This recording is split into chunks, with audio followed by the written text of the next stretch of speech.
Could I have all the members of the Naval Service stand up? Stand up. We got Marines, sailors, stand up. Everybody, stand up. Okay, so for everybody else that's sitting, if anything really bad happens, this is who you listen to, okay? Okay, one more time. Go Navy, beat Army. Army, 1, 2, 3. Go Navy! To the Manion family, thank you so much for the opportunity to speak and be with you tonight. And to all of you that support the foundation and do all that you do for veterans, to our Gold Star families, thanks. You don't have to do what you do. And every time I go to something like this, I'm always amazed and appreciative of the fact that you do care about those who've served.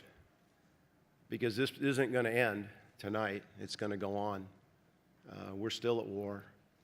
And even though thankfully the number of casualties has gone down, there's still soldiers, sailors, airmen, Marines in harm's way.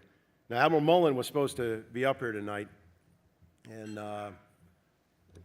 we got a call, and that's another story. But for Admiral Mullen, sir, just for the record, when he was the 17th chairman of the Joint Chiefs of Staff, a two-star general coming back from Okinawa was nominated to be the J3 on the Joint Staff, and for some reason, he picked me.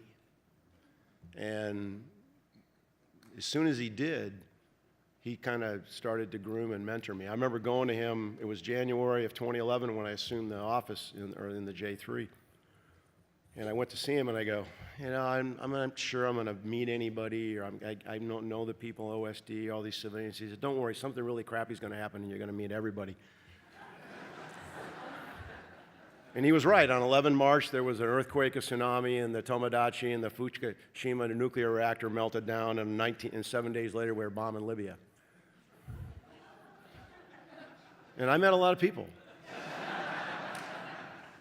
And I remember going up, he's going, come on. He says, Chairman wants to see you. So I go trotting up to his office, and so where we go? We're going up to Secretary Gates' office. Yes, sir. So I'm at the table, Secretary Gates, Deputy Secretary of Defense, Mr. Vickers, Secretary of the Army, and the chairman, and me. And I'm looking around like, what the hell am I doing in this room?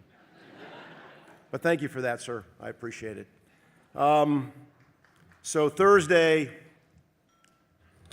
actually last night, we had heard that the Admiral might not be able to make it because he was a little under the weather.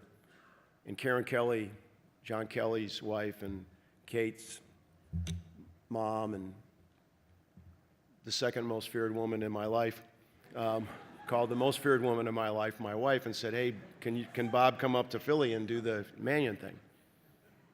And of course she said yes.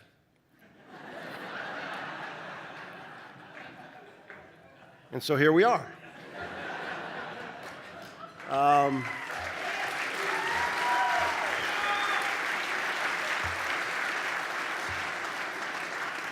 I mean, everybody's got a boss, right? So then, okay, what am I going to talk about? Now, I'd met the Manions. I'd met Colonel Tom and Ryan and everybody, and we'd talked. And I started thinking about where I've been in the last week. So a week ago, I was at the Naval Academy. And I talked to the staff, the Marines there that are on the company staff there that work with the MIDs. And then I talked to all the MIDs that service selection said they were going to be Marines. About 250, about 24% of the class. 18 to 30 seniors on a football team. And then I talked to the football team. And then we went home, and then I got a Friday, flew to California, went to the Reagan Defense Forum Friday night and Saturday, woke up Sunday, flew to South Carolina, and Monday morning I'm watching Marine recruits run the final PFT and talking to drill instructors. Tuesday morning I was at the Capitol Hill talking to members of the Senate, Senator McCain, Senator Sullivan, Senator Roberts, Senator Blumenthal, Senator Imhoff about the Marine operational concept. And that afternoon, Sean McFarland, commander of the Ready First Brigade Combat Team, in Ramadi starting in June. Before that was a guy named John Gronsky, 2nd and 28th Pennsylvania National Guard in Ramadi. And Sean and I, who had just given up command of the JTF in Baghdad, back in Fort Hood, talking about different things. And then I realized on the 6th of December, it was 10 years, that Megan McClung, Naval Academy officer that I sent to Ramadi to be Sean's public affairs officer with an Army captain by the name of Patrick Quinn and another Army soldier, were killed in Ramadi.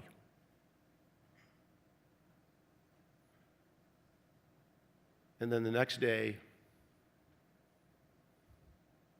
you know, it's business as usual, and I get a call to come here. So last night I'm reading Travis's bio.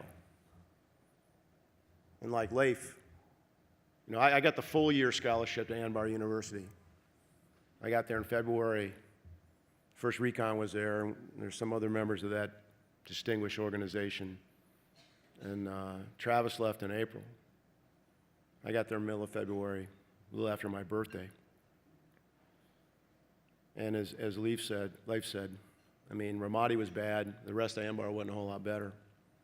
Not that casualties are a measure of merit, but that year, 314 killed, 4,000 wounded. But they won.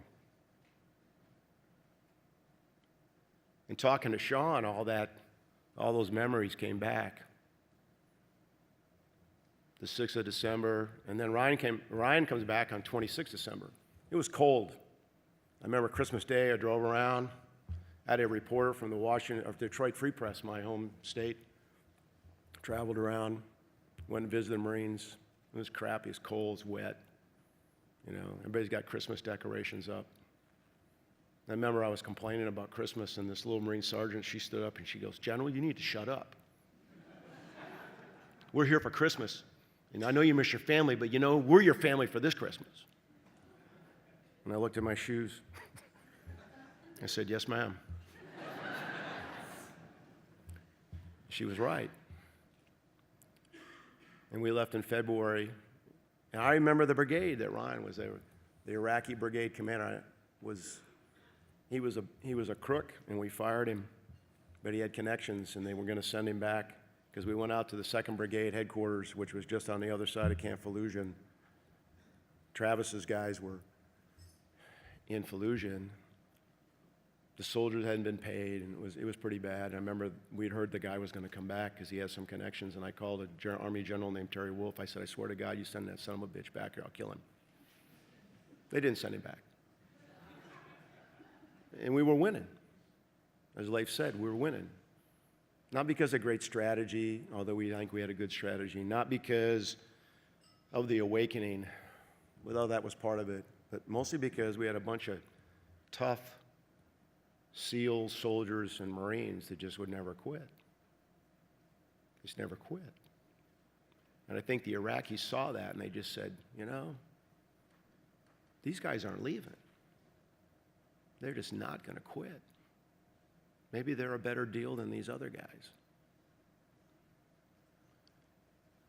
So when I read this about Travis, you know, it's funny, you read somebody's bio in the military, and there's a lot of people who've had a lot more time overseas than me.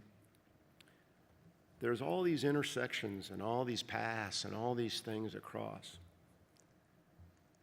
So it's almost, I don't know. I'm here Thursday, and last Thursday I'm at the Naval Academy. On Tuesday, Sean McFarland's in my office, the anniversary of Megan McClung's death. I got Leif standing up here talking about Ramadi. I'm meeting guys from 1st Recon and 1-1 and 3-2. I mean, the circle in 1 week, complete. And you're all in that circle now. Everybody in here has got equity in that circle. Everybody in this room, Gold Star families, friends of Gold Star families, friends of Gold Star families, friends of veterans, families of veterans, we all got equity in that circle. And we got to make sure that circle stays connected, and it stays closed, and it stays strong. Not that we won't let other people in, but we know what it took to build that circle. It took people like Travis and Brandon and Jake Lucan and Megan McClung, and names that sadly I can't remember. And I'm ashamed to say that. There's just too many. All good people. And so we owe it to them to keep the circle connected. So I thank you so much for what you do for this foundation and all the other foundations to support our veterans. I've talked to a lot of veterans, like many of you. They just want a shot.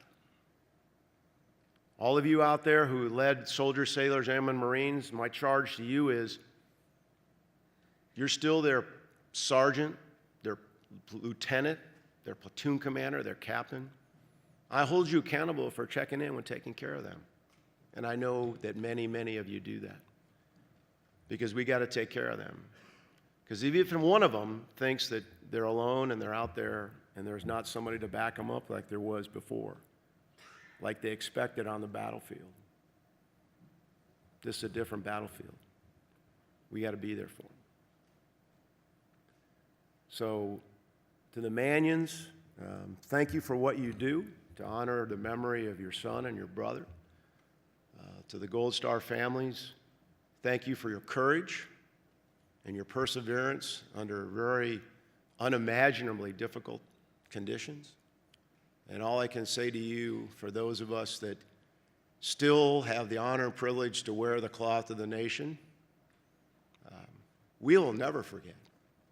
And every day, every night, they're on the watch. And that's what you expect. So if you're worried about the youth of America, you just saw, gentlemen, you need to join the Marine Corps, sir. I'm just going to say.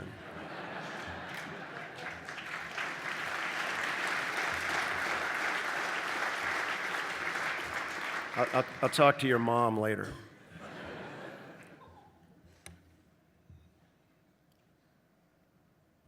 But this country is the greatest country on the face of the earth. And anybody in here